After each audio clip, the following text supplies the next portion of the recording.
podcasts you love. From people you trust. This is Twit.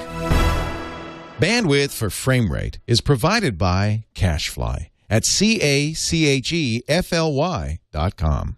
This episode of Frame Rate is brought to you by Squarespace, the all-in-one platform that makes it fast and easy to create a professional website, blog, portfolio, or online store. For a free trial and 10% off your first purchase on new accounts, go to squarespace.com and use offer code FrameRate5.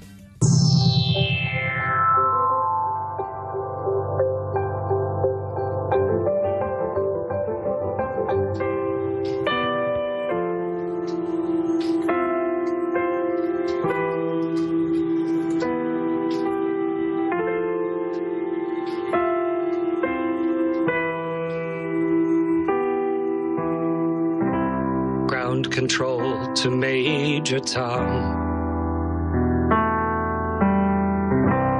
Ground control to Major Tom. Lock your Soyuz hatch and put your helmet on. 10. Ground control 9, to Major Tom. 8, 7, 6. Commencing countdown, engines on. 3, 2. Detach from station and may God's love be with you.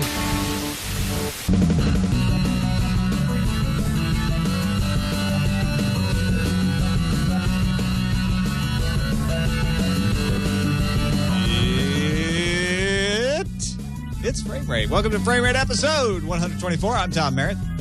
Howdy, folks. I'm Brian Brushwood. That was a Canadian in space. Hey, They Tom, let Canadians in space now? remember the other day you're like, Brian, I'll bet you $1 billion that never will a Canadian go to the International Space Station and then do a cover of the David Bowie song that will instantly get 2 million views in less than 24 hours and win the internet all in one fell swoop. And I said, I'm not so sure about that, Tom. I think that just might happen. And I was $1 billion Canadian, which is also $1 billion. No, man, everybody, people are probably sick of this thing by now, but everybody just seems to love this video, this song, because the effects are so amazing. Well, what's funny also, it's like, first of all, the location, of course, is stellar. The visuals are amazing. The music location. is I meant the decent. effects, the visual effects. The visual effects, Brian, are stellar. But what do you mean location? This is all done on a soundstage, right? No, it was taken. No, if by soundstage you mean the International Space Station, then yes, it was the most expensive soundstage in history is where this took place. Right. Yeah. I got it. Stop winking. Stop winking. So what's funny is I showed this to my wife yesterday when it only had 30,000 likes. And the first thing she says is she goes, 33 people disliked this? I know. I thought the same thing. It's like it's the internet rule, man. There's always douchebags as far as the eye can see. Right now, it's at 3 million views, 130 thumbs up, and less than 1,000 people. 912 people gave it a thumbs down, all of which are going to be stricken with lupus in the next 20 minutes. According to NASA. Yes. Let's join that chuckling voice into the conversation. Our guest today, Mr. Scott Sigler, author of Nocturnal, The Galactic Football League, and all the books you should read. Welcome to the show, Scott. Hello, gentlemen. How are you? And I do have to agree with Tom. Fake. Totally fake. There is no space station. There is no moon. What's wrong with you, you sheeple? I'll tell you what, man. If it is fake, that's even better because this is a colossal con that started 25 years ago. Yep. I think there's two shadows somewhere or something. I don't know. Let's move along to the big story. Your Soyuz hatch and put. This just in, the big story. ABC, at its upfronts tomorrow, will launch a live streaming service on its iOS app. They say it'll follow to other platforms like Android soon enough, but it starts on iOS and will allow folks in the Philadelphia and New York areas to stream ABC programming live as it happens on their television, Brian. I'll tell you what, Tom, this is clearly a revolution. It's a step forward, and oh my God, I can't even say any of this crap with a straight face. This is something they should have done a decade ago. It's clearly in response to Aereo, because Aereo is serving a need that people wants. And then I said wants. That's right. I used the S version of that. Look, the point is they should have done this a long time ago, and I'm just mad. I'm mad that they're offering it now so late, and they're acting like it's a revolution. Well, does this make you feel any better, Brian? You'll still have to authenticate as a paid cable subscriber to access it. It makes me even more mad because you heard me bitch about HBO Go. Remember when I was saying all the problems with the HBO Go desktop experience? It turns out it's even worse because on top of everything I said previously, you have to provide a login and password every single time that you go in. There's no Netflix experience where it's like, oh, hey, it's you again. Hello, friend. Come back and here's your seat waiting for you. It's all this suspicion like, hey, man, you want to sign up? Or are you going to get, hey, whoa. Just tell us who you are and we'll let you in. I can only hope that ABC brings us the same agonizing experience. Well, I've used authentication on other websites and it hasn't been that bad. So hopefully it will remember you. Scott, when you look at, on the one hand, Aereo, which for now $8 a month will stream you all of your local channels, or ABC, which says if you pay, $40 or $70 a month for some other service, then we'll let you stream ABC. Which sounds better to you? I'm going to have to go with A. I mean, $8 a month, and you're going to get that local feed anyways. I'm not sure what the plan is by ABC to make you go with a more expensive option, because as we've seen, that works so well in the digital space. Why don't you pay more for our thing as opposed to just someone watching it on Aero or just pirating it? I mean, now parties who will not be named at the particular time may have been able to watch Game of Thrones last night within minutes of it finishing up on the East Coast, because it's not a value proposition to go buy that for some people just to watch that one show. It's so expensive. And the man got to him. Shut him down. That's all right. That was ABC shutting him down. I'll tell you what he was about to say. He was about to say, seriously, who watches live TV anyway nowadays? The only place I ever see live TV is at the gym. And it's crap I don't want to be looking at. It's crap I actively tune out and try not to figure out what they're talking about while I'm in the middle of doing. Well, that's because you're a liberal from Texas, okay? But real Americans like us here in California, Brian, we watch live television. We watch Good Morning America. We watch sporting events with the sports balls happening, and we want to watch them live. You want to know what they're talking about on the chat or the talk or the View or one of those 8 million different shows. I'm half kidding. I think you know about which part. But there are plenty of people who are like, in the morning, Good Morning America, I'll watch that live. Or sports events. Maybe The View. I don't know. It's not a bad one, actually. I mean, I'm not gonna say it's the look, somewhere is that audience. It's not me, and I don't think it's you, and I don't think it's 80% of our viewing audience. This is the kind of lag that we expected to see with a shifting demographic of what people want. So, I mean, good. Congratulations. Late to the party, but you're here. Thank you. Well, okay, ABC. You're being pretty hard on ABC, and in making them the scapegoat for the entire industry. The entire industry is late to the party. But let's look at it. Let's turn it on its head a little bit. ABC is the only one doing this, right? So they're the only one. That's the funny part, right? Step out on the ledge to do this. They're saying we will sell separate advertising in order to do this. We will deal with the nightmare that is licensing all of this stuff, not only with our affiliates, but also with the copyright holders of the programs that are going to be streaming.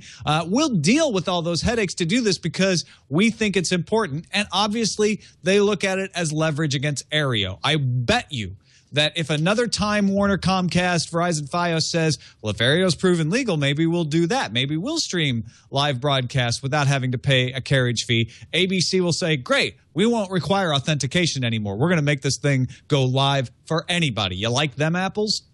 So here's the thing, like right before we went live, I was talking to you about the fact that I'm reading the book, The Master Switch, about how information monopolies essentially come from outsiders who don't have a dog in the fight, who come in with a disruptive technology that makes possible an advancement that makes the viewing and listening populace happy. And then, the vested interest uses the hammer of law to try to shut it down. And then they get usurped and then they become the man and so on.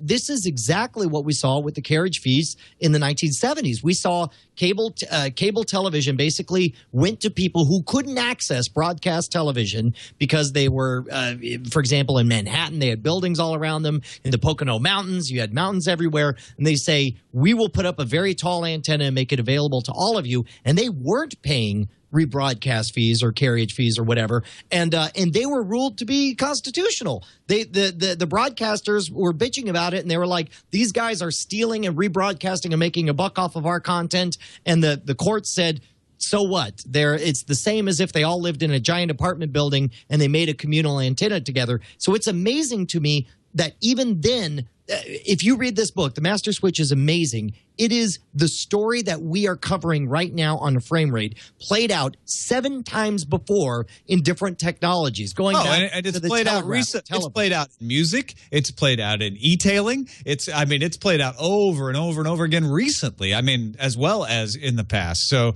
yeah, I'm glad there's a book out there that documents this stuff really well, because I've been trying to point this sort of thing out. And Cory Doctorow, is where I take a lot of my information, pointing out the buggy whip industry had exactly the same response to cars back in the day. It's a pattern of human. Keep in mind, the difference was when cable won, it was a clear violation. They had one antenna that they would rebroadcast to all the people who had cable. Aereo is at least trying to stick to the letter of the law by having as many antennas as there are subscribers. So if anything, it should be even more legal. And it's not a clear violation. The court said it wasn't a violation. Therefore, it's not a violation. Correct. I mean, by what they are claiming Aereo is doing wrong, let me put it this way. If Aereo was doing something wrong nowadays, as it is according to the broadcasters, then cable was doing something way wrong 40 years ago, but clearly they weren't busted. But you know how that goes. VHS was doing something wrong, according to the industry. And so when DVDs came along and people could rip them, people said, oh, it's the same thing as VHS, right? I get to record things over the air. DVRs, I get to record things. Oh, no, you can't do that. We're going to put in broadcast flags. It's the same fights all over again, saying you don't own the video that you watch. Right. And so they've been trying to put that genie back in the bottle. But that Master Switch is a great example of saying this has all happened before. It will all happen again. Yes. It's just the response. It's actually a very reasonable and understandable response of an entrenched industry. The more I realize that, the less angry I get at the industry and the more sympathetic and sorrowful. This is their role. You guys, you're going to lose in the end. And that is sad, and I understand. But really, you're just dragging it out. And so as long as you're not using undue influence to drag it out, I mean, the consumers always do win. Well, this is one of the interesting things about the Master Switch is there are enough stories of people who win by playing the nasty role, by playing, by delaying long enough to preserve their monopoly in order to buy out the incoming disruptive technology or to shut them down for just long enough. They win for a while, but they never win for good. Is there an example of are there any examples that are still around that aren't within the last 30 years? Oh yeah, no. AT&T was started off as the disruptor, and then eventually they were the ones who were paying. I don't want to misquote this. That's my point. It may have taken a long time, but they ended up getting broken up. Right. But it was for a different industry. Meanwhile, you got to remember, American Telephone and Telegraph had a major influence in movie technology. They were the ones. It was. I don't think it was at Bell Labs. I forget where, but one of the companies was sponsoring the lab that created FM, and then kept it. No, it was RCA. That's who it was. And then pushed it off to the side as one of these theoretical down the road things, and then eventually came out with it. Same thing with certainly RCA dominated. They played the game right with television. Philo Farnsworth was the one who created television as we know it, but they were able to Well, he is one of the people who created television. He's certainly not the only one. There's a lot of people involved in that, including Logie Baird. Right. There was mechanical television, and then there was elotronic television. He was the first one to Logie create Baird did electronic television. But go ahead. All right, but at any rate, he had it, and RCA, by delaying long enough and by shutting him down long enough, and they, in the history books, they're the creators of broadcast television. I mean, Time did its retrospective of the last 100 years, and they did not list Philo Farnsworth as the creator of television. They created, I forget his name. I read the book today, and so I'm already forgetting names. But regardless, read The Master Switch. It's amazing. Read the chronology of tech history, because a lot of the facts that the Master Switch is citing are in there as well. Let's go to another big story. Chad?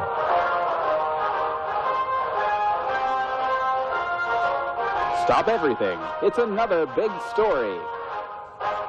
In the long saga of Who Will Ask Hulu to the Prom, Marissa Mayer dropped by. They wouldn't let her into the actual Hulu offices, but apparently she had some conversations, and Yahoo might be nosing around now. What do you think, Brian? Now, hold on. When you say they wouldn't let her in, like, did she actually show up and try to come take a tour of Hulu and they showed her the door? No, not at all. I'm joking. I'm saying that she had a meeting with them, but it wasn't actually in the Hulu offices because that would be too formal. They're not making a formal bid. Okay, so here's where we're at. Is Hulu is the company who, from the outsider's perspective, let's say you and me, and I assume Scott Sigler as well. Scott, you're with us, right? Yes, he is. Okay, good. Okay, so you and me, Tom, we perceive Hulu as the made-to-order disaster that failed to be a disaster and instead became the success story. But the problem is, of course, it's co-owned by people who don't like what it's up to, and what it wants to do is be bought by somebody who will let it fly free. And we were saying that I think Hulu could be the one. I'm sorry, Yahoo could be the one. I think it's a match made in heaven, to be honest. I can't think of a better company for them to be bought by. But, well, possibly. I think AOL could make a good go at them. I can think of other companies. Amazon could do a great job with Hulu. I think Peter Chernin and Guggenheim are both potential bidders out there that are being talked of, could do good with Hulu.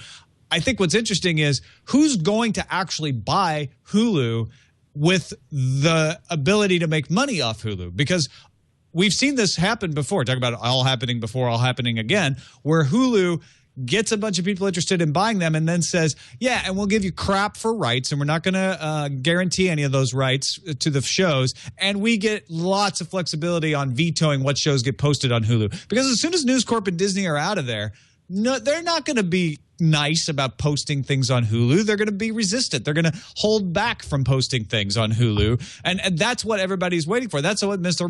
Marissa Mayer must have been asking in this meeting is like, okay, let's talk about this licensing deal. You guys have to make it worth my while to spend the billions of dollars you're asking on this.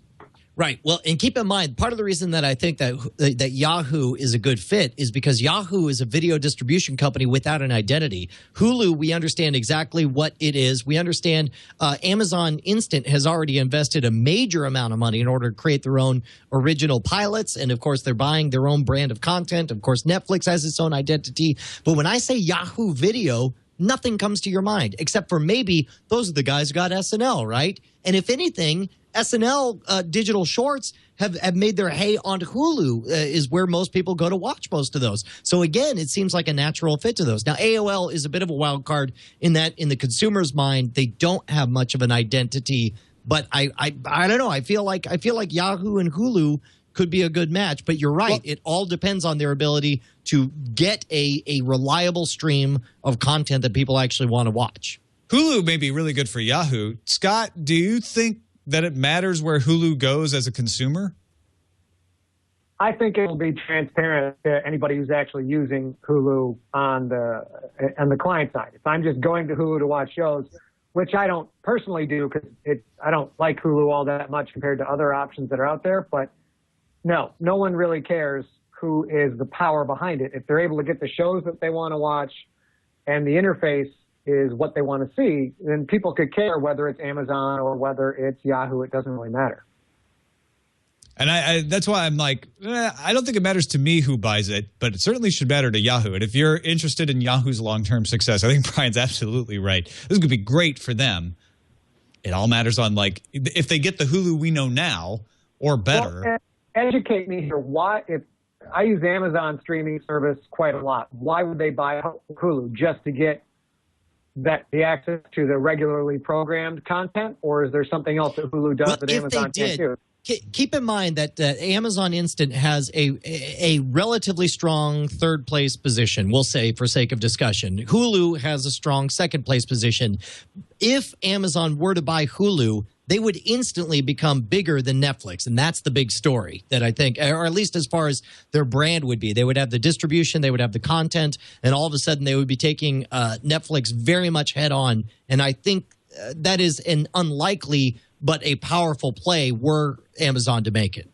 Well, yeah, and getting those relationships is one thing, if they can get them. That's the big question. But you also do get some other things. It's not as valuable, but you get advertising relationships, which Amazon probably doesn't have right now. You get a lot of technology. It could be considered an acqui-hire in a lot of ways, not at the price they're asking, but you're going to get a lot of talent, people who have learned how to make streaming video work on the internet, who have pioneered advertising supported, and so Amazon can put those engineers to work right away.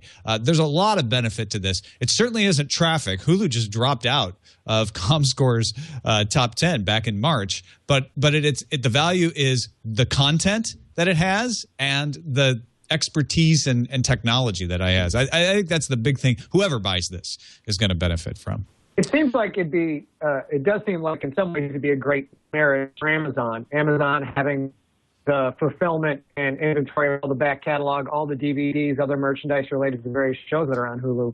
If they can get those shows and do some kind of interstitial advertising for all the additional things that can be sold in conjunction with the show, that's something that Netflix doesn't have, and that would give Amazon another advantage. Let us move on to yet another big story. Tuck in your bootstraps. It's yet another big story. Fighting John McCain has introduced a bill as of Thursday called the Television Consumer Freedom Act of 2013. Does three things. It says, A, you're going to offer a la carte cable to these people out here, to the hardworking people of America. B, if you decide to pull your broadcast channel off the air because you're mad at Aereo, you're going to lose your broadcasting license, young man. And C, I'm tired of not being able to watch the Arizona Cardinals in my district because not enough people bought tickets. So there are no more NFL blackouts. It's not allowed. If it's a taxpayer-funded stadium that you're in, you've got to show the game on television, by golly. Thank goodness, Tom, that somebody's taking substantive action about that which matters most to Americans. And this is not just a case of grandstanding for public goodwill. This is absolutely. Actually, I don't think it is. I know what you're saying, Brian, and I may be wrong about this, but McCain's been fighting the a la carte cable thing for years. He's not even on the committee anymore, and he's still like, I want a la carte cable, damn it. No, I mean, you're right. He is fighting the good fight, but it's a buggy whips fight. This thing's on its way out, and it's not going to matter. Its opportunity of cultural relevance was 20 or 30 years ago. There's no way this matters now. All of this stuff is on its way out, and we're going to see a total breakdown naturally in the market. And the last thing that could be justified is injecting government into it. If this was 1989, and we had this complete dominance and stranglehold, and it was still popular for government to come in and fix problems like this, then yeah, I could see this taking off, but none of those conditions are still the case. Well, back up for the slow kid on the bus here. The tax-funded stadiums, as a big sports fan, that's always been a burr in my saddle. So start from the third element and work backward if you can explain it to me why this is irrelevant, because I'm not as adept at this as you guys. But yeah, taxpayer money goes to fund a stadium, then people are able to black out broadcast that stadium unless they sell those seats, and that's a private enterprise, and there is no tax revenue generated from it other than sales tax. So that seems like a good thing. Why are these other things irrelevant now? Well, partly because we're seeing the beginning of, well, first of all, for the last year on Frame Rate, we've been talking about the slowdown of new acquisitions for cable television. It's clear that the new generation coming in is not interested in buying these whole packages. There's already firm pressure from the incoming consumers to stop this one price fits all block booking essentially for cable television. That's already, you're seeing natural pressures take care of. Now, Granted, in general, you see legislation lagging behind consumer demand, so that part's not new. But in this case, we're seeing a dying industry. We're seeing something that's going away that I don't know that we need to legislate all this stuff. The pressure that will be on these companies to break apart and make their content available, we already saw it from AMC when they broke down in their negotiations with Dish, and the only way for them to get their stuff out was to make Breaking Bad available via streaming to anyone who is on Dish. Like, we're gonna see people defect against this prisoner's dilemma and do what's right for their company and get their content out. Now, I actually disagree with you on the irrelevance, Brian, because what McCain's doing here particularly is saying if you don't offer a la carte, we're going to strip your right to use the compulsory license. And the compulsory license says that if you're rebroadcasting something, say I'm a cable operator and I'm taking ABC programming and rebroadcasting it, and that ABC channel that I'm rebroadcasting on your cable is showing Seinfeld, I can pay the producers of Seinfeld a compulsory license to cover that rebroadcast. I don't have to go negotiate separately with them, even though I am liable to pay them the rights to rebroadcast that copyrighted material. You can't just rebroadcast ABC and that's the end of it. You have to deal with the rights holders here. So, and then that's one thing that Areo's trying to get around too, right? By saying we're not involved in rebroadcasting. However, if you get it stripped away from you, it doesn't matter whether you're a cable operator or whether you're some kind of internet operator, unless you're Aereo with that loophole, you're going to have to deal with those kinds of rights. So I think this could have implications on internet cable as well. And it could apply to the idea of having your television delivered to you over the internet. What I do think you're saying, Brian, correct me if I'm wrong, is that you don't need this law, because once people can get their television over the internet, then the market pressure will cause a la carte cable to happen, because there will be so many people able to enter the marketplace and provide service. Correct. This is something that Congress does extraordinarily well, which is legislate that which is already happening naturally. And this is already happeing naturally. Second of all, yet. We think it is. We think it is, but it's not yet. It's a little early days to say this is for sure going to happen. Correct. We are forward thinking, and our headspace is 5 years ahead of where reality is. And I'm into all that. But I don't believe that we are close enough to it happening that I don't see this getting any traction. I see that that cable television has an entrenched interest and a big enough war chest to keep this from happening. And once you know that your bill's not going to make it, you can afford to promise everything. And that's what this looks like to me. This looks to me like an idea that he knows isn't going to go anywhere. So while you're at it, why not promise the world? And then because at least you'll generate the goodwill with your constituents. Well, I don't know why you don't like John McCain. You can't make a political promise and then not keep it, Brian. That's ridiculous. Right. Come on. Seriously. What? That doesn't happen. How naive can you be? Oh, my God. I think there are laws against that. Yeah, exactly. As a footnote, the Senate Communications Subcommittee hearing on the state of video is happening tomorrow, May 14th. So turn on your C-SPAN at 10:30 a.m. Eastern Time and watch as NAB and NCTA all parade and talk about how they really need laws passed to stop Aereo, and a la carte cable would ruin them. So government, please don't intervene in our industry except where we want you to intervene in our industry. That's what's going to happen. Also, please don't go back and look at the history of the world where you already have a precedent where you covered this kind of thing and said it's okay. This episode of Tech News Today is not Tech News Today. Woo! We got to have a theme song to play every time you accidentally slip in and say Tech News Today. That was definitely a slip up. Although when I got to the second word, I was like, I might as well just go with it. This episode of Frame Rate is brought to you by Squarespace, the all-in-one platform that makes it fast and easy to create a professional website, blog, portfolio, or online store. They did a platform upgrade last fall, and they have not looked back since. They have not stopped. They're rolling out all kinds of products, new features, new integrations, new templates, 24/7 support. You can get live chat from them during the week even, and they're extremely fast with their email 24/7. Plus, plans starting as low as $8 a month for software and hosting. Squarespace is a real value. Squarespace has an award-winning design team, and you get to look like the award-winning design team worked for you, because they're adding all kinds of smart new features and design templates all the time. For instance, they just added a new calendar feature. If you've got events, maybe you're a nonprofit, maybe you're a theater, maybe you're a band, maybe you're a store, and you just want to schedule sales, events can help you share those updates with your audience. And they released a beautiful new template called Momentum, which has cinematic full bleed image display, perfect for photographers and designers to showcase their work. It's fast and easy to use. It's great on mobile because the design adapts to the screen it's shown on, and you can publish to and from social media with a few clicks from Twitter, Instagram, Pinterest, all those good things. Squarespace integrates all your website needs into one platform: domains, design, development, commerce,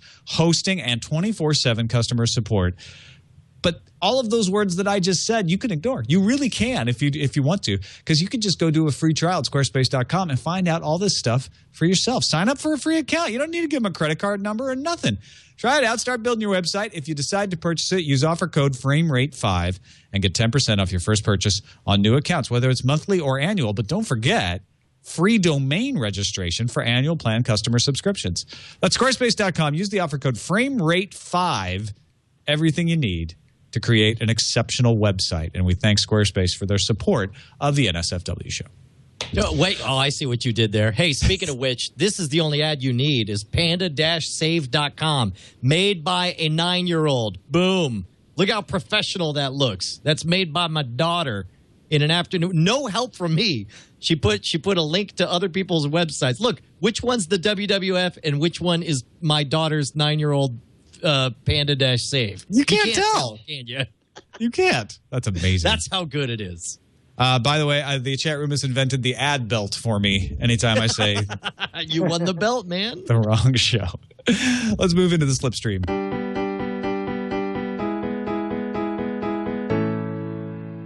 YouTube has unveiled those paid subscription channels that we thought they were going to bring to us, and they start at 99 cents, although most of the ones I took a look at were more. They were like up around $3.99 or $4.99 a month.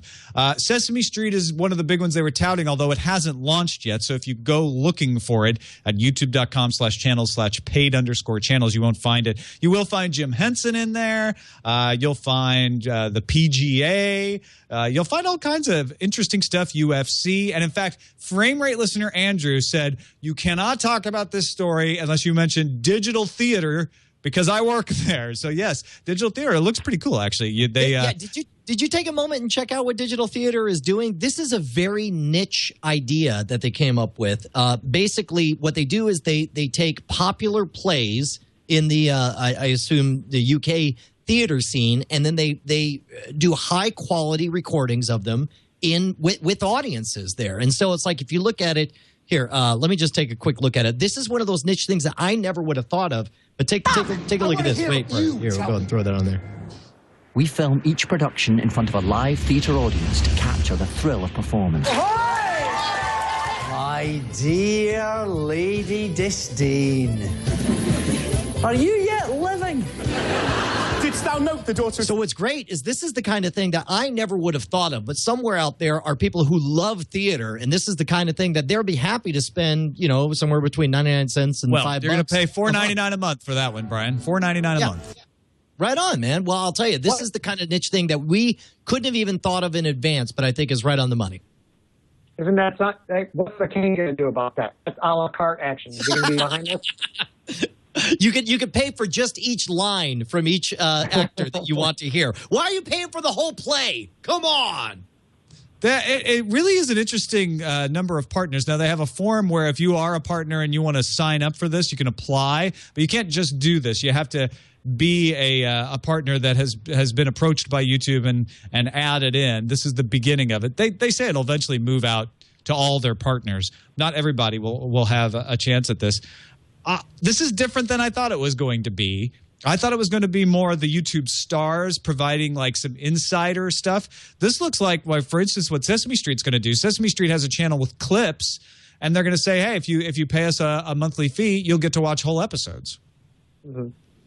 Yeah, I'll tell you, this is one of those things where it's any marketplace has ugly parts to it, and it also has novel things that you wouldn't expect. And the fact that they're introducing a brand new marketplace for what is universally an unpopular idea, the fact that on YouTube you have to pay for something, will have some disasters.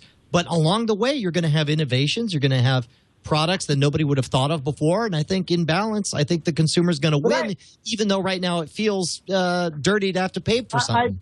I don't think this appeals to the normal YouTube watcher, the normal YouTube viewer. This feels like a bigger play where you're going after, obviously Sesame Street.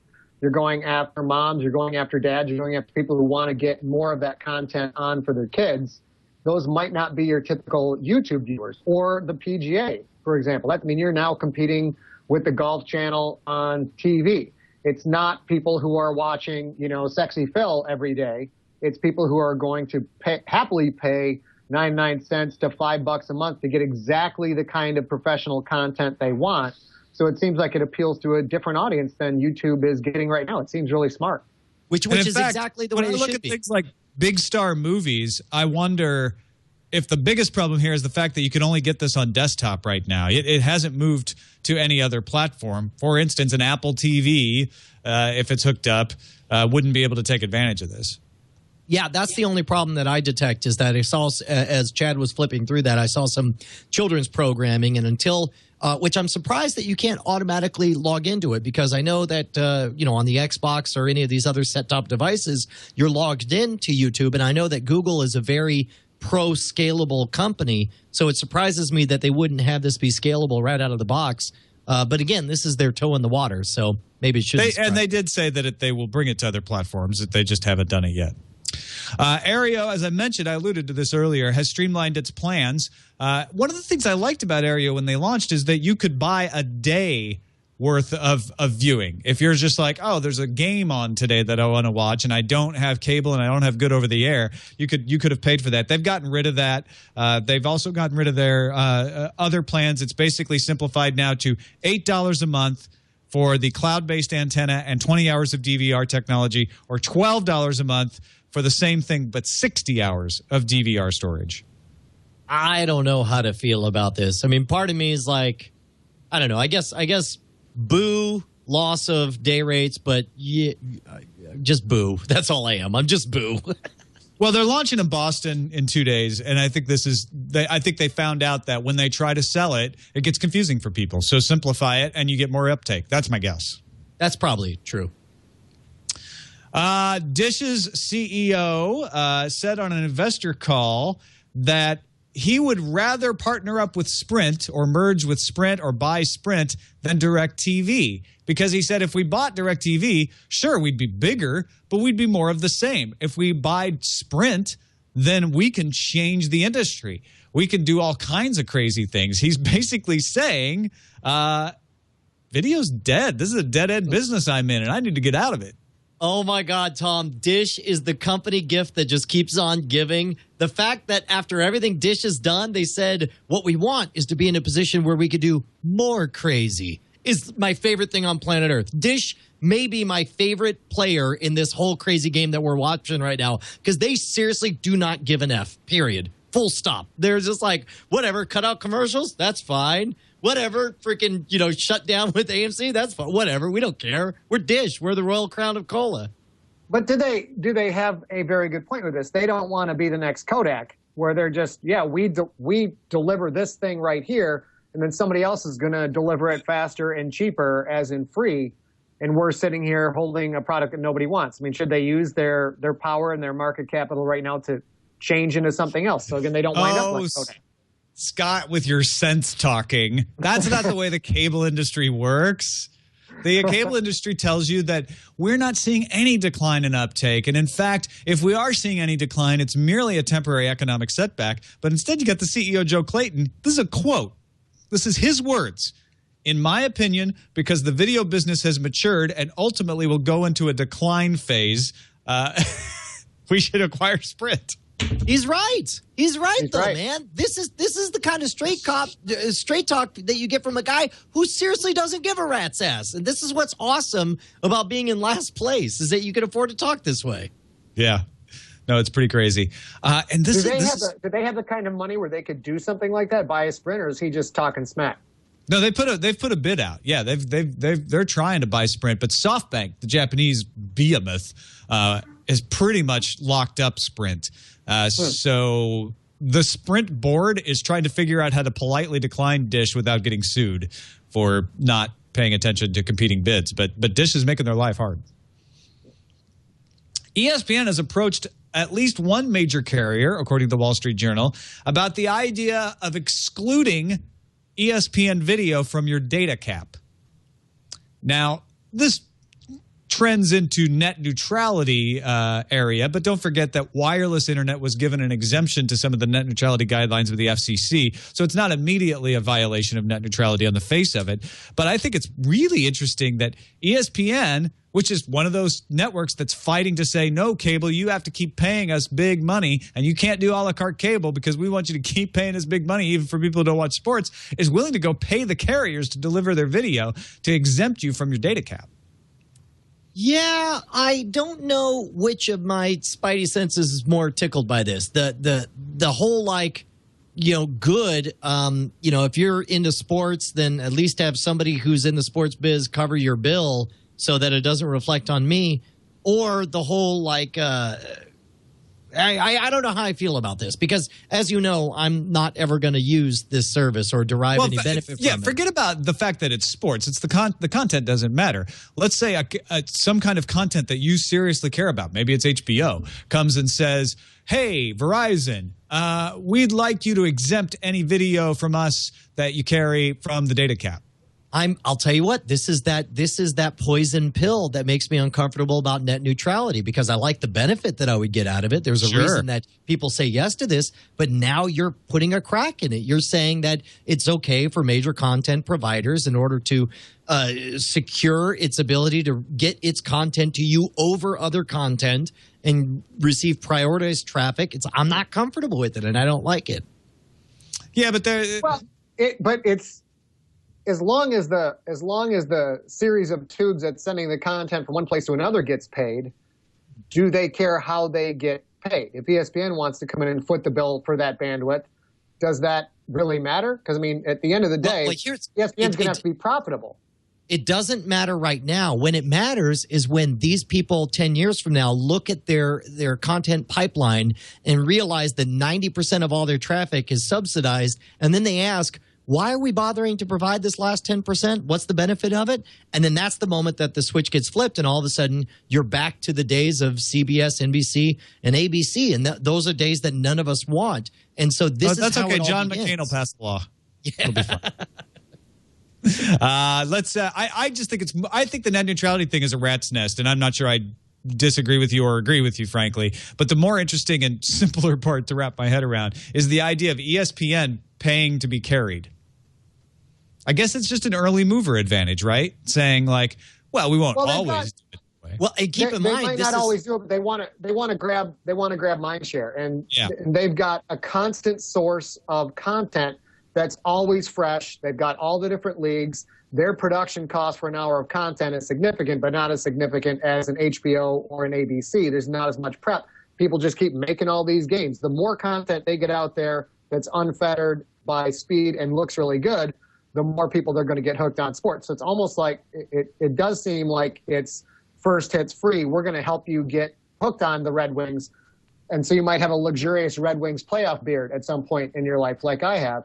And maybe they're just trying to get more fans involved in the whole thing. And that will, in the end, they'll wind up with more demand for their product because they put on a fantastic product.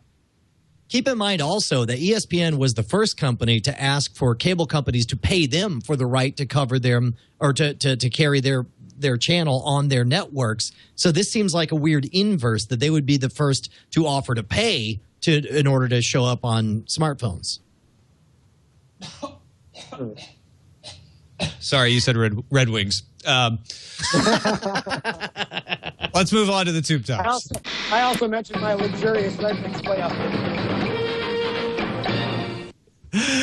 Microsoft has reportedly developed set-top box prototypes on which I suppose they would let you watch Red Wings hockey games because you could do anything if you really want to. But the idea is that you wouldn't have to pay for the gaming element of Xbox. It would be sort of a Roku competitor. And the Wall Street Journal says, yeah, they've got all kinds of prototypes in here. We've heard rumors of this kicking around for a long time. Never at the Wall Street Journal level, though, Brian. Well, I'll tell you what. The moment I read this, I'm like, well, that's dumb. Use your Xbox. But the fact that when you mentioned that you don't have to pay for the gaming aspect, it occurred to me there is some segment of the populace who would love to watch video on demand, who probably like the Xbox style interface and would like to get the benefit of it, but perceive themselves as non-gamers who would never consider buying an Xbox, period. Like they're just allergic to using their thumbs for anything.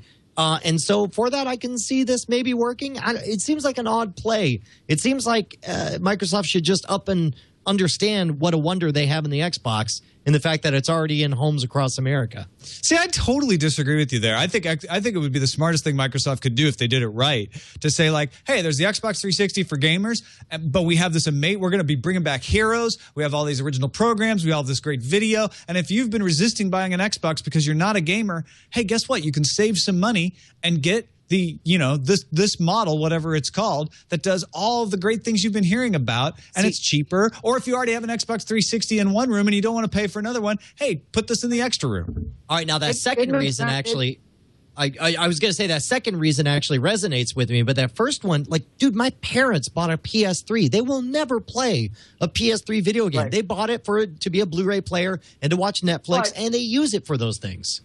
If you've got product segmentation and you're basically putting the same technology minus a little bit into a different package, that's pretty normal. That's why Sony has, any number of DVD or Blu-ray players instead of just one.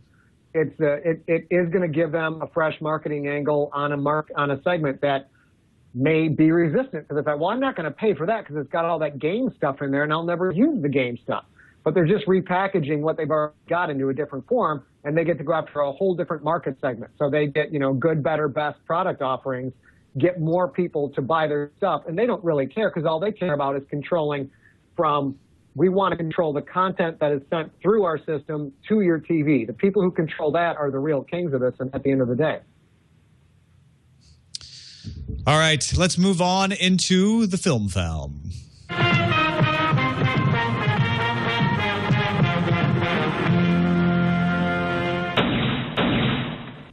Where Slipstream is about streaming services and Tube Tops is about the devices that you put next to your tube so you can watch the top shows, Film Found is all about the stuff you can watch.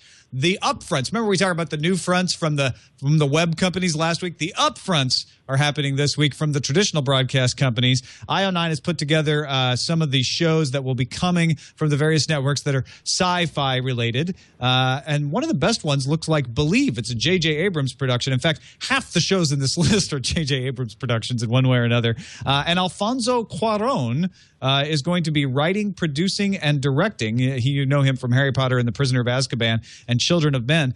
If you guys haven't looked at this, scroll down through this article and let me know if any of these titles are catching your eye. The only one that I don't see on here that I know is NBC is going to bring a Dracula series with Jonathan Rhys-Davies involved in it. I'll tell you what, as long as... Oh, go ahead, Scott. I was going to say, is he going to be Dracula? Because I'd watch that. That'd be a different take on Dracula. Yeah, I think so. I think so. I'll tell you what, that cat, what was that guy's name? The director who did Children of Men? Oh, Alfonso Cuarón? Alfonso? Yes. Dude, did you see the trailer for Gravity? The teaser trailer that just came out? Dude, I just dropped it in the doc at the very bottom of Film Film. I don't know if it is hair-raising, chilling, stunning. It's amazing. It's coming out this fall with George Clooney and Sandra Bullock, and it looks we're confusing people. This is a movie? This is the movie by the same guy that you just mentioned. Right, but this is not one of the shows that's coming this fall. No, but this is how awesome he is, and Children of Men was also awesome. Listen to this. Watch this.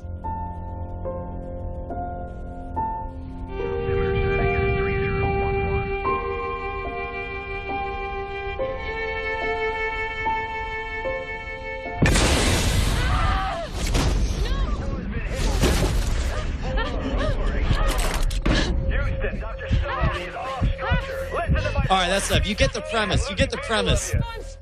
Like up there, 372 miles above the Earth, and all of a sudden an asteroid just obliterates chunks of the ISS and severs your connection to reality. And you don't know if, I assume this movie ends with them burning up in the, as they fall to Earth. It's a short. This looks amazing. It's a 20 10-minute film. Yeah. Well, Believe is the show that's coming from Cuarón, and it's about Bo, who has had gifts she could neither fully understand or control, raised by a small group known as the True Believers, starts to have her powers get attention, and she meets this guy Tate, a wrongfully imprisoned death row inmate who's lost his will and is reluctant to help her until he witnesses one of her extraordinary abilities. A little bit supernatural, a little bit on the edge. I don't know.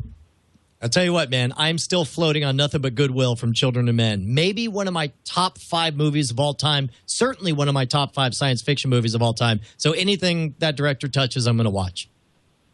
Scott, if you're looking at these, do any of these catch your eye? Perhaps Almost Human, about a RoboCop?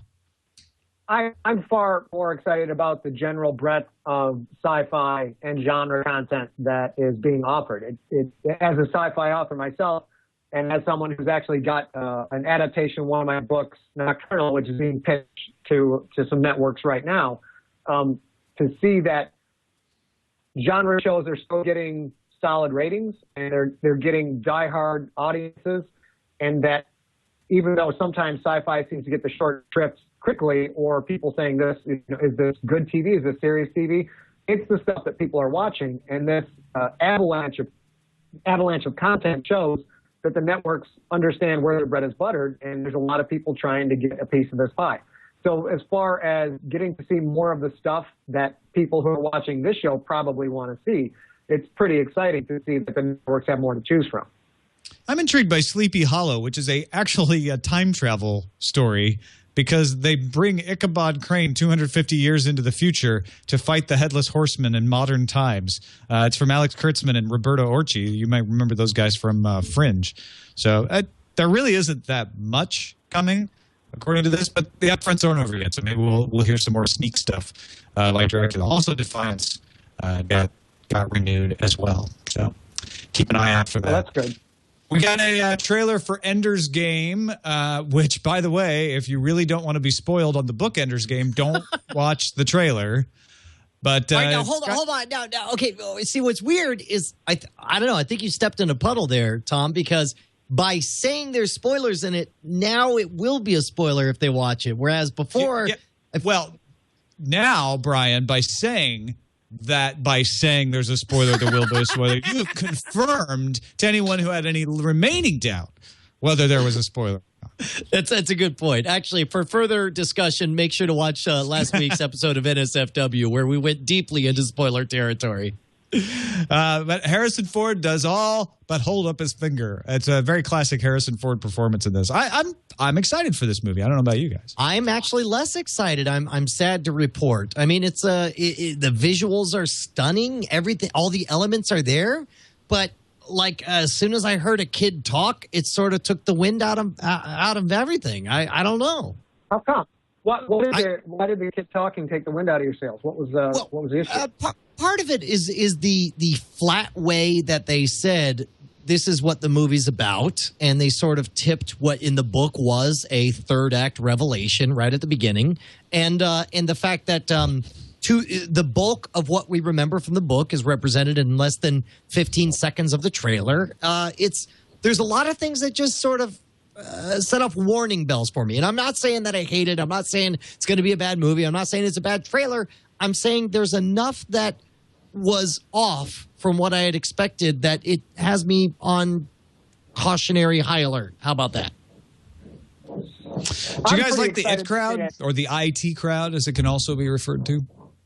I still haven't watched it. I am loath to admit.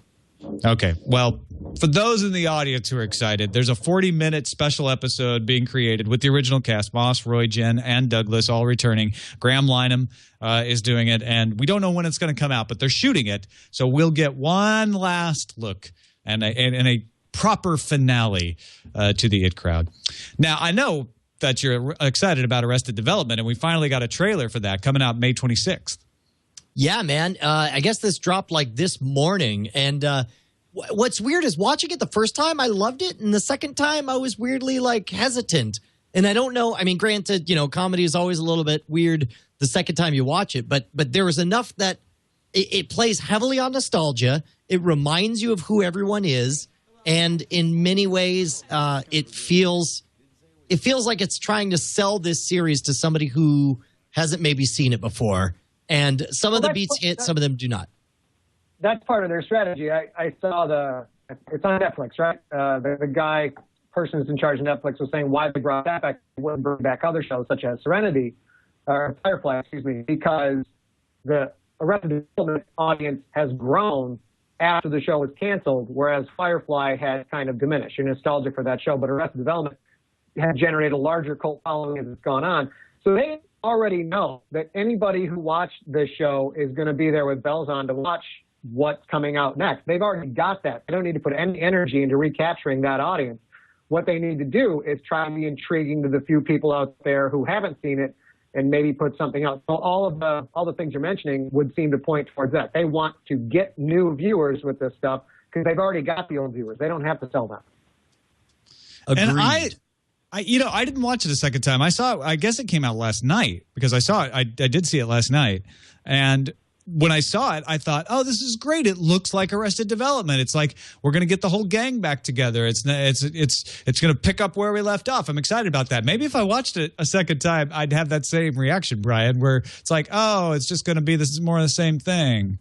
Guess that's okay. And not only that, it's not more the same thing in a bad way, but it's always difficult to cut together this kind of highlight reel because you need to take stuff that is funny 3 seconds at a time.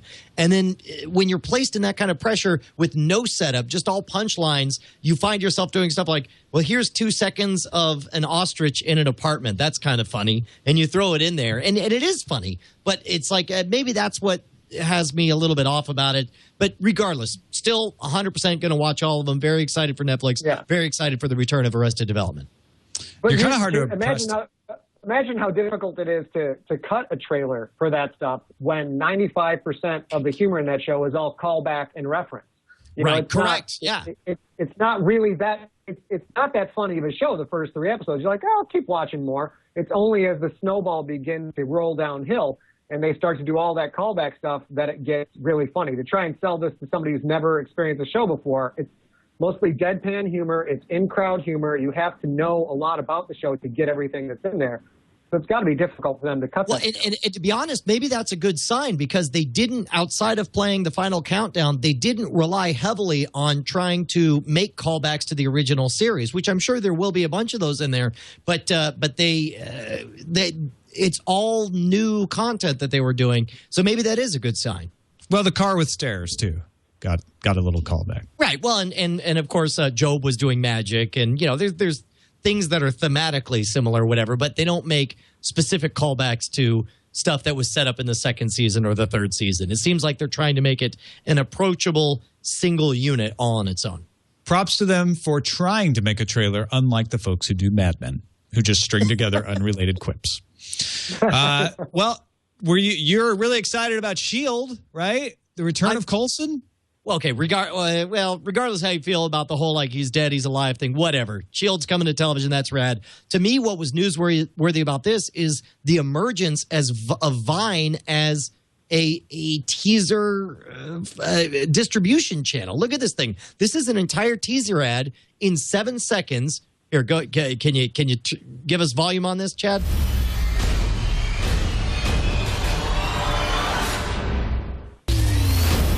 Like you're looking at 23 clips and a hashtag in 7 seconds, and yet you feel like there's enough there to give you a taste of what what Agents of S.H.I.E.L.D. is going to be like. Because I'm excited for it, regardless, man. I don't know. I'm so burned out on the grand motivation of this particular property is the death of character X. And then the second that property is over and they've got your money, they bring character X back again. And Coulson's one of those. And I'm sure they'll explain it. I've heard a lot of theories about how they're going to explain that it wasn't actually him that died, and it's going to make a lot of sense. But as a storyteller, for me, a lot of the drama and the suspense is taken out of it. And when I watch S.H.I.E.L.D., which of course I will not be watching it on the edge of my seat because I won't believe that any of the characters are actually in any kind of danger. I think it'll This is a very good point. This is the Heroes problem. Part of the reason the Heroes spun out of control was because very quickly, by the second season, you figure out that all the characters are made of rubber and that death doesn't mean anything. And once you've removed that dramatic suspense, you just don't care anymore. You know, I'll watch it, and I'm sure it'll be great. They do such a great job with those properties, and it'll be fun. But it won't be that, you know, that clutching at your chest, edge of your seat experience that I really want from my entertainment properties. I want to go and get lost, and I want to be desperate to see that character live, knowing that that character might not live. And that's the real magic for me as a consumer. A lot of people, they don't care. They're used to characters dying and coming back, and they're perfectly happy with it. So I'm sure it'll be a good show, but it won't quite have the same magic for me. Right. So, Brian, you didn't really, none of the upfront shows caught your eye. Not excited about Ender's Game. Didn't really follow it crowd. Arrested Development on second viewing left you cold. You're more excited about the Vine aspect of S.H.I.E.L.D. You've got to be over the moon for Wastelander Panda, right? I actually totally am. Dude, yes! If you remember, like a year or two ago, we played a short movie called Wastelander Panda about the last living panda on a post-nuclear wasteland. And it was exquisitely directed. I loved it. It was so bizarre and out there. And these guys are making more episodes. They're coming out May 27th. If you go to wastelanderpanda.com, it's really an extraordinarily bizarre story that they're telling. And I really dug everything I've seen from it. Do you know about Wastelander Panda, Scott? They say I'm definitely going to be checking Wastelander Panda out, though. It is the best post-apocalyptic panda story you will ever see. And here I was thinking I was completely done on dystopian post-apocalyptic stories, and they had to go throw in an MF and Panda into this. That's not even fair. That's not even fair to me. I'm not watching that. I'm just saying. You don't know if that panda's going to live or die either. It really is amazing. Let's move on to the summer movie drill.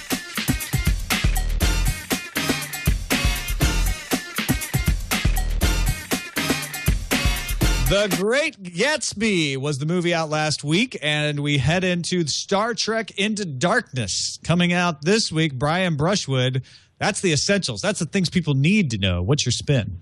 Real quick, Pain and Gain came in third place, continued to make money, which is undoing the damage that Scott did to himself early on. Iron Man 3 dropped off significantly faster.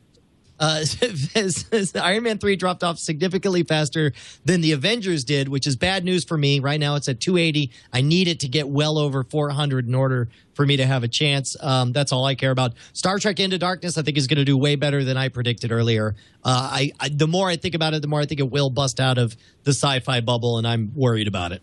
Yeah, Scott, I'm curious, because Brian and I have debated this idea that a lot of the press has been focused on Star Wars when talking to J.J. Abrams, and yet the marketing push has been happening for Star Trek Into Darkness. Do you think that will have a drag on Star Trek Into Darkness, that everybody's like, yeah, but J.J. Abrams doing Star Wars? I don't know. I hadn't considered that. That's possible, but they've done such a good job at packaging Star Trek Into Darkness, and I'm not even a gigantic Star Trek fan. When I see the trailer, I'm like, okay, I got to put that down on the calendar. I'm going to have to go see that.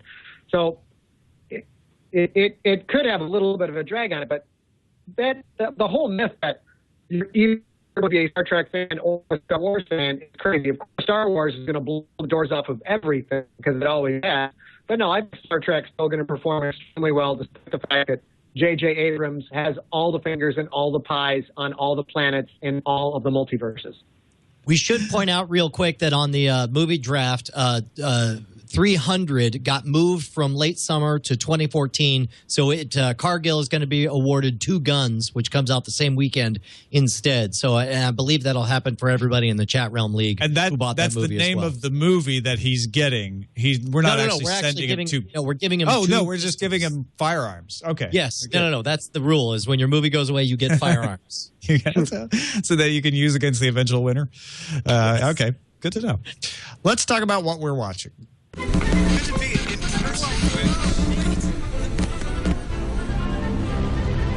What we're watching.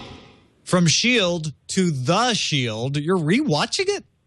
Dude, I just wanted to know if it stood up. I noticed that it finally made it onto Netflix as well. Or maybe I watched it on Amazon Instant. Regardless, for me, pimping it as much as I do, I was like, am I deluding myself? It's almost, I guess it's a decade old now. Does it really stand up? I went back and watched it. First episode, right from the beginning. It definitely stands up. When I have free time, I'll continue to watch through it because it is the template upon which Sons of Anarchy borrows, which, huge elements of Breaking Bad are borrowed straight from The Shield.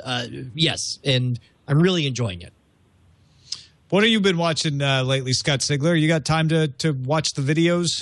Yeah. Well, I got a treadmill at the homestead, and now that I'm in this is the kind of the best thing ever, right? Is I got a show being pitched, so I get to watch a lot of stuff from different directors and different networks, et cetera, to get caught up. Oh, go watch this guy's show. He could possibly, if all the stars align, he could be involved. I'm like, okay.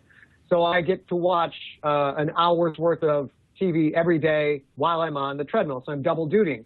Obviously, I'm watching Game of Thrones because I read all the books, love all the books, and it's such a spectacular product on the screen. Watching a show now called Strike Back, which is a Cinemax action adventure show, about 4 episodes into that and really digging it. And then going back and watching Deadwood, which I have never seen before. Oh, wow, cool.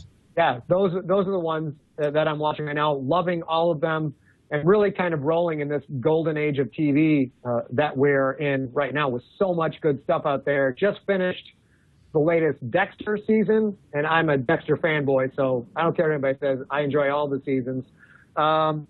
And Cosmos, going back and watching all the old Carl Sagan Cosmos. So I'm doing a lot of throwback watching from Netflix and Amazon streaming and stuff like that, and can't wait for Breaking Bad to come back. I've been watching Defiance. I keep forgetting to mention it because it's on Monday nights, and by the time we do the show the following Monday, I've forgotten. But it's still keeping me entertained. I'm still enjoying seeing the mountainous St. Louis with the arch there, and last week's episode was sort of what you'd expect from this far into the season, like good enough to keep you going, a little bit of story arcs sprinkled in to keep you intrigued. So I think they're doing a good job with that show. Orphan Black blew me away a couple of weeks ago. It's starting to groove on that new storyline twist that they created, so I'm waiting to see if they can keep flipping it. But even so, I'm really liking it. And, of course, I'm watching Game of Thrones as well. Mad Men, I'm still enjoying Mad Men. It's just like watching a pretty picture book, frankly. And Doctor Who. I was going to say real quick. Oh, I'm sorry. Go ahead, Scott. Yeah. How have we seen monsters in Defiance yet? Have we seen the big aliens in Defiance? Like they case them when they're playing the game? There was in the first episode, you got to see some of the big monsters. They haven't really come back since, not in any big way. And I wonder how the effects are in that, because the most recent Game of Thrones episode, man, they are knocking it out of the park with those dragon effects. They're perfect. It's like watching the original Jurassic Park again, where you look at it and sometimes I'm like, how could they possibly get that any better unless it was an actual freaking dragon? So I'm just excited forget. to see that. You're like, no, they must have gotten a dragon. Yeah, somehow. Yeah.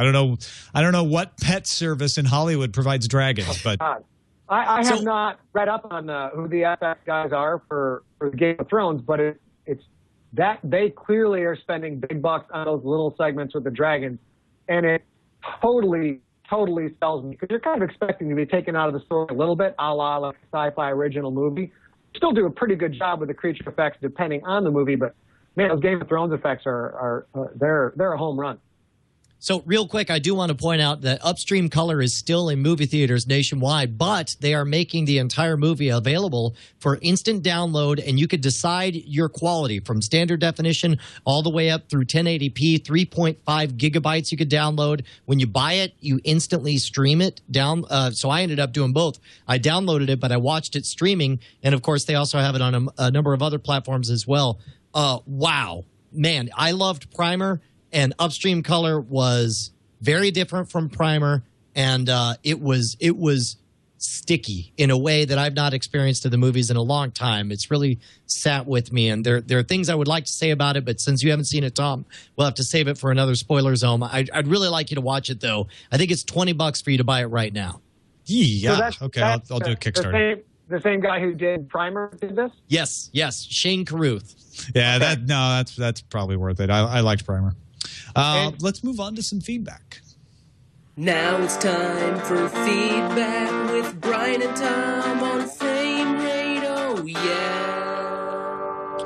Real quickly, to summarize James' email, he says he tried to game the Netflix UK subscription for House of Cards and got sucked in. One of the things happened, though, is his 8-year-old son started watching stuff, so he turned on parental controls, and he was complaining about the fact that the parental controls can only be turned on and off from the website. So if he wants to watch stuff, he has to go through that. Good news, James.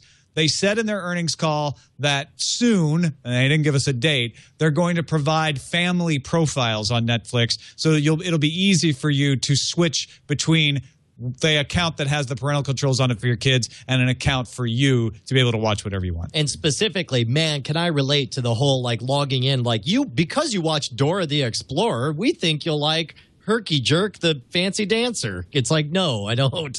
That's not me. So yes, I relate, sir. Herky You got Jerk the other one? Fancy Dancer. I'm going to write a horror story called Herky Jerk the Fancy Dancer. It's going to be awesome. Good. Yeah, we also got another way too long email from Derek Chen. Of course, we appreciate all of his insights. Derek wanted to throw in some thoughts in regard to our discussions about the new fronts. He says that, among other things, he says it's important to understand that not all video is equal because don't just draw a parallel between Hulu's like this cable station, YouTube's like that cable station. He says they are all playing different games. Hulu follows the traditional television approach the closest. YouTube, on the other hand, he says, took a step back from previous position. Last year, it came out guns blazing about changing the world. So much hype and undisputed top positioning for online video. His quote, YouTube had thought itself the next stage of evolution in video. He says, from the look of things, they've certainly dialed back. He says Yahoo and AOL are in a trickier spot because partly, I assume, because of their ill-defined positions. Yahoo and AOL, hold on, somebody keeps changing the title. So I keep losing my place here. AOL came in as portals and ad networks, vehicles to provide high reach, usually against a slightly older demographic with efficient CPMs. He says, unless they're planning to make a massive shift in their identity, their video products strike me more as an added offering for additional digital dollars than a standard buy, especially since premium video is the new black. I don't see it necessarily taking away from TV dollars as it is rounding itself out for the standard digital buy. So as always, we appreciate your input, Derek, since you actually know what you're talking about, unlike me and Tom. That's it for Frame Rate. Scott Sigler, thank you so much for joining us. Thank you guys for having me on. Appreciate it. ScottSigler.com, of course. And what you got going on these days? Which of your books are you pushing the most? What's happening? Where can people follow you on Twitter? All that stuff. Well, if people haven't read me before, there's a great opportunity out on Amazon right now. My book, Infected, is just $3.99 for the Kindle. Go to Amazon and search for Sigler Infected. Get your penicillin shot while you're at it, of course. That is the start of a trilogy. The second book is Contagious, and the third book, final book, Pandemic, will be out in January 2014. That's what I'm working on right now. And as always, 2 places you can get all my audiobooks for free, serialized audiobooks, ScottSigler.com. We're in the middle of podcasting book 4 of the GFL series, the MVP, and then over at Podiobooks.com, PODIOBOOKS.com. I've got like 10 full-length serialized, unabridged audiobook novels there for free. So people should go check that out. Scott, go have you and considered do it. Have you considered contracting like an extraordinarily rare disease just for the newsworthy SEO optimization that you would get from everybody searching Scott Sigler Contagious and Scott Sigler Infected? No, I have not, but that is a really good idea. I'm just going to have to I'm going to have to tailor the symptoms so there's not a lot of vomiting or skin sloughing. I don't like that so much. Awesome. That's it for this episode of Frame Rate. You can find us on the web, twit.tv/FR. We are live at live.twit.tv every Monday, 3:30 p.m. Pacific, 6:30 p.m. Eastern. And you can email us, framerate@twit.tv. We will see you next week. Smile.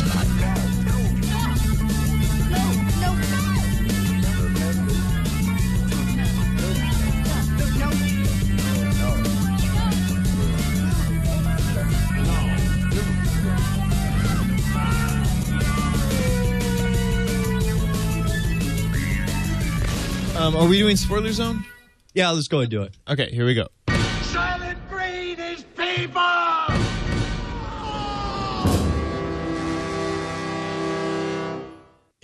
Le spoiler zone. Bienvenidos. Wait, that's two different languages. Hi, it's the spoiler zone. So we didn't warn you about this. So if you're still watching Frame Rate and it's just gone into it, stop if you don't want to be spoiled about Game of Thrones. You just did it, man. You set foot in the spoiler zones. Do you feel sullied? Do you feel dirty? You feel filthy all over? Or are you unsullied, Grey Worm? Oh, I hear what you did there. Hey, there's one movie I forgot to mention in what we're watching. I force-fed Bonnie 40 minutes of highlights of Cabin in the Woods.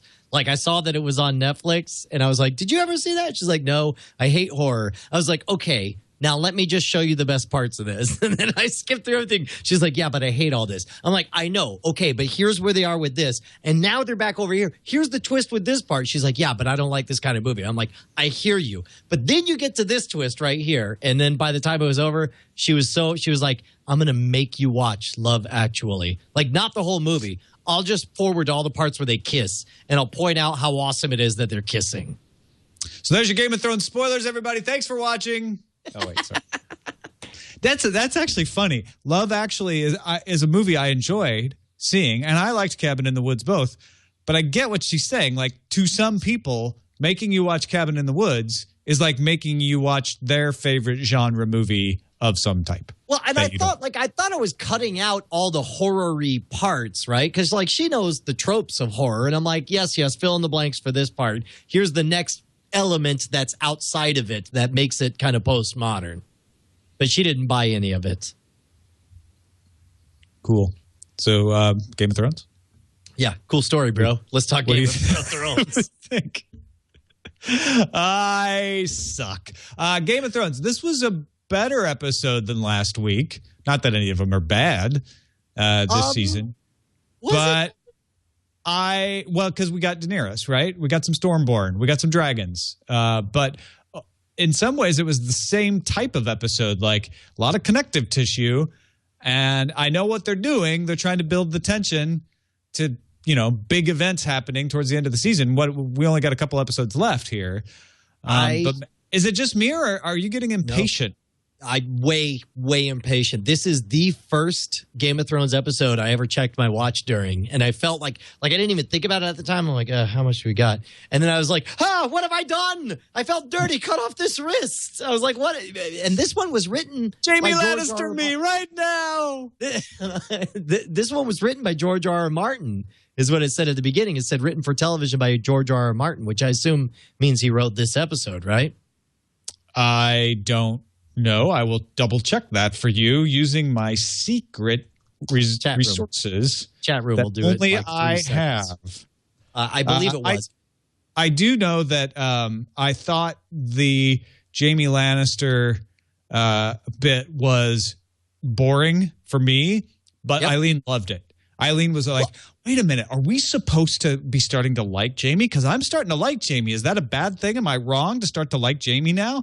So I think this may be an example of knowing too much does ruin it for you. Yes, and in fact, in two ways. First of all, it is novel to anyone who realizes that this is the first time that you're able to relate to Jamie. And also, to you and me, we felt absolutely zero tension about that whole end scene because we already knew who emerged victorious. Totally. And so as a result, it was kind of a non thing. And I found myself judging the computer graphics of, how they composited the bear in there and like how good the bear's acting was. And so, which of course is not necessarily what they want us to do. So I would imagine it's very different to somebody who's not familiar with the books. This was written by George R.R. Martin, this particular episode. Also, holy cow, where there's a lot of boobies and butts in this episode. Yeah, honestly, was like, this scene doesn't need to be this long for the dramatic purposes it is delivering. Yes. But, also, okay. I think fully a third of that entire episode had naked body parts. Is that right? Really? A third? Well, I mean, you had the whole. Yeah, you got the whole thing with Theon, and then you got Rob. Yeah. Although she obviously didn't agree to full frontal because they had her very well couched in Rob's. So you're only seeing her butt. But wait, are you complaining? What is this? No, I'm just saying that actor obviously had not agreed. So it wasn't as much. Didn't contribute as much to the nudity as you were saying. Sure. The scenes that were good and that did stand out, I really enjoyed. I found myself actually pitying what's his name, Joffrey. Like that moment he looked that was small a great and scene. weak I love that and afraid. Scene. Yeah. When with that moment when he tries to put on airs for his grandfather, and his grandfather just walks right, Tywin walks up those steps, and you just see Joffrey just shrink. I thought that was exceptional. You get a real insight into why Joffrey is Joffrey. Like, what do you mean? Because that's who his father figure has been, not Robert Baratheon. It's been Tywin. Right. Tywin Lannister is the guy that has turned Joffrey into the person who he is, trying to prove that he's as tough as Grandpa. So, and what else? I thought the scene with Daenerys was a little bit weird in that it didn't couch, like, she's the invader in this situation. And it's an abstract idea that she's going to go in and liberate these slaves.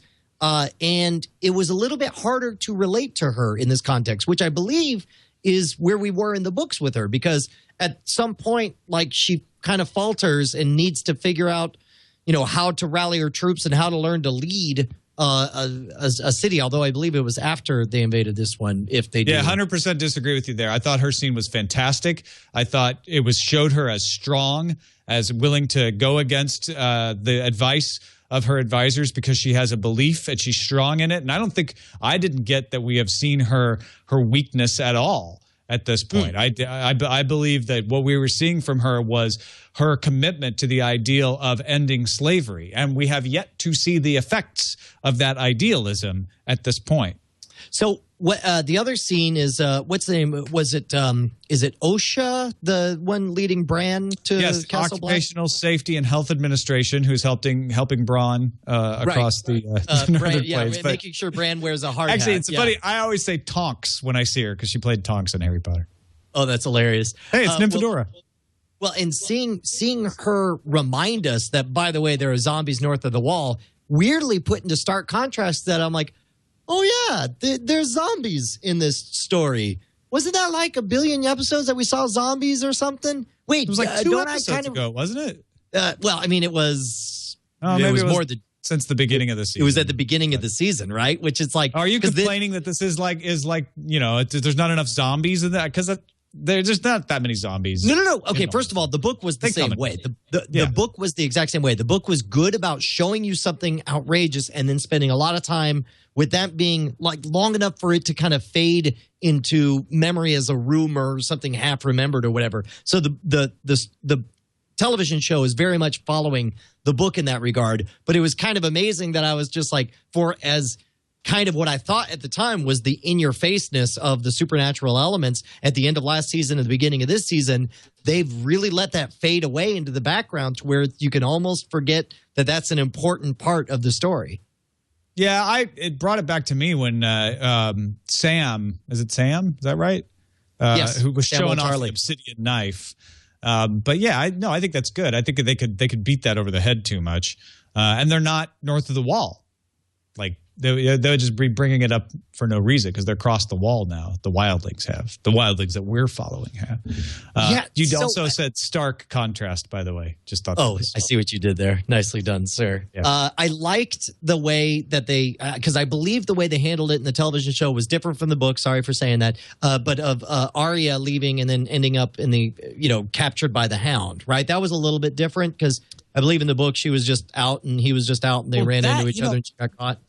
I'm glad you brought that up because I read an article today where they said, I believe it was Benioff saying, we're going to do 7 seasons of Game of Thrones. We're pretty sure we're going to do 7 seasons. And if they're splitting, which they are, this book in half, that doesn't leave them enough seasons to do all of the books. They would have to put 2 books into a season if George R. R. Martin were to finish all the books, obviously, or they would have to finish in a different way, take the story a different area, finish before George R. R. Martin finished.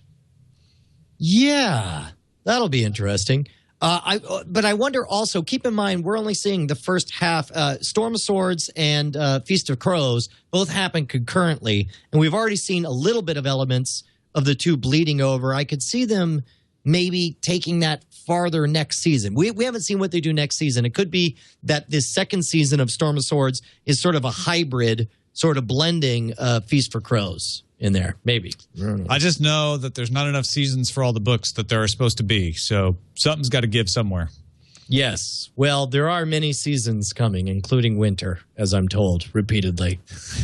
Summer is coming. Just doesn't have the same ring. Yeah. All right. Well, that is it for the spoiler zone then. Unless, do you want to talk Doctor Who? Did you catch up all the way? I only watched the first 2/3 of it, enough for me to decide that the first 2/3 of the current episode. Yes, the one that was written by. Yeah. The one, and keep in mind, like, my kids were watching it and I was kind of half watching it, doing other stuff. I didn't get swept in at all the way I did with The Doctor's Wife. I didn't feel like this was anywhere near on the same level. I didn't see how it ends, unless the end was some awesome twist. But the whole, like, yeah, let's play a chess game for the fate of the universe, didn't really do it for me. All right. Well, that is it for the spoiler zone then, ladies and gentlemen. Please return to your normally scheduled non-spoileriness, and we'll see you next time.